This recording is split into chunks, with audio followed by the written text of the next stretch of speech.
ايه يا فنان اللي انت بتعمله ده؟ احنا بنركب سلات النهارده عند الاستاذ مصطفى محفوظ مكتبة حنين امام مدرسة السعادة. انا جربت اساليب كتير في تركيب السلات. دي افضل طريقة نركب بيها السلات. عايزين تعرفوا؟ شوفوا معايا التفاصيل وازاي بنركب السلات. انا محمد فاروق جبت معايا العدة عشان هنشوف مع بعض ازاي هنركب لوح السلات. وخليك معايا لاخر الفيديو عشان اعرفك حاجه مهمه جدا هوفر لك بيها فلوس كتير. تابع معايا وشوف الفيديو للاخر وهقول لك في الاخر التفاصيل عليها ايه. لازم نفرد العده قدامنا عشان نشوف هنستخدم منهم ايه الاول بطريقه منظمه عشان لما مد ايدي الاقي قطعه اللي هشتغل بيها. طبعا الاول بنركب البونطه 3 مللي في الشنيور عشان هنخرم مكان الاول المسمار اللي هيركب في قلب السلك زي ما احنا شايفين. طبعا ركبنا الشرايح في قلب الخشب بالطريقه ديت عشان يطلع الشكل مظبوط. ليه هنحط لنا البونطه ديت؟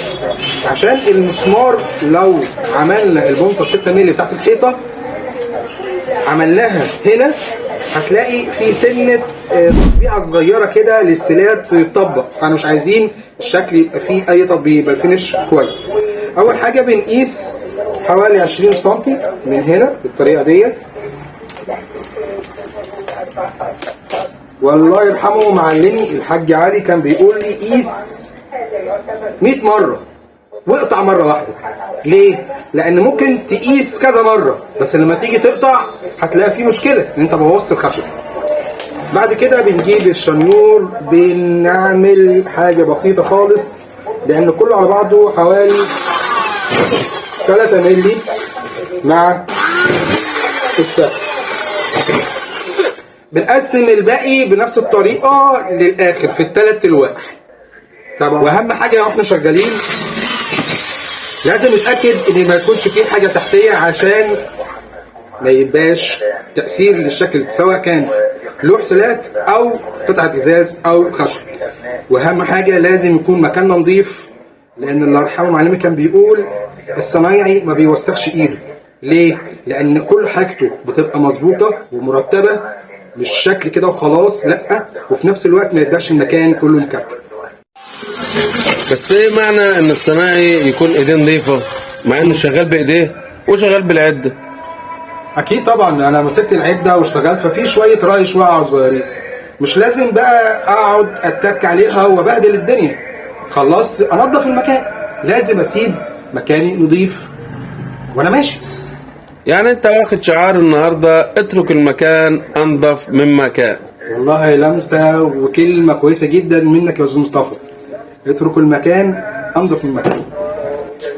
دلوقتي في لوح معانا المفروض انه هيتقسم النص. طول اللوح بتاع السلات ارتفاعه 2 متر 44. لو قسمناهم على النص يبقى 122 سم.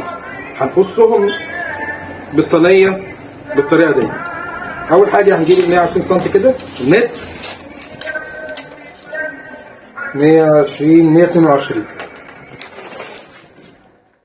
ونحط صباعنا بالطريقه دي هنا ونشد خط طويل بالطريقه دي فيطلع معانا خط مستقيم.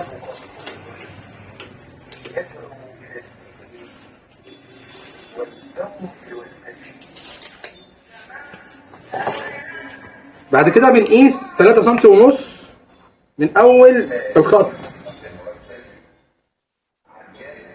3 سم ونص. ليه؟ لان دي الجيبه بتاعت الصينيه بتاعت الحرف بتاعها.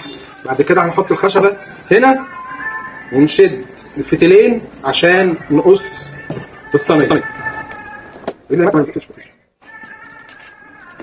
بكام؟ 122 3 125 ونص. 125 ونص 125 ونص. وزي ما قال ابو غفور البرعي اللي يحسب الحسابات في الهنا يبات. اكيد طبعا. جيب الفتيل تعالى.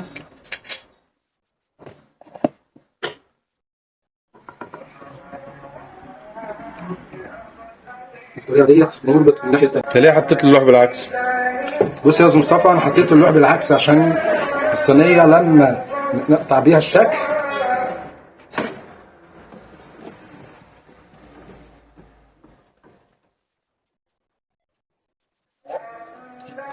نحط الصينيه بالعكس عشان لما الصينيه بتقطع بتطلع رايش صغير، فالرايش ده ما يجيش من الناحيه اللي هتتركب وتبقى باينه.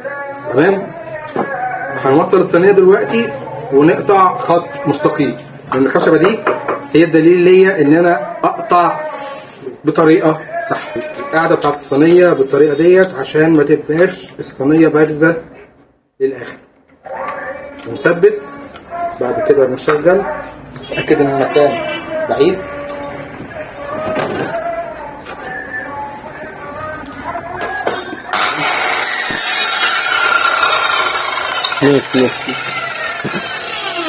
ولازم نتاكد ان المقاس يكون مظبوط تاني. كده المقاس مظبوط، لان معلمه الله يرحمه كان بيقول لي قيس 100 مره واقطع مره، لان لو قطعت مش هينفع تتوصل تاني. بسم الله.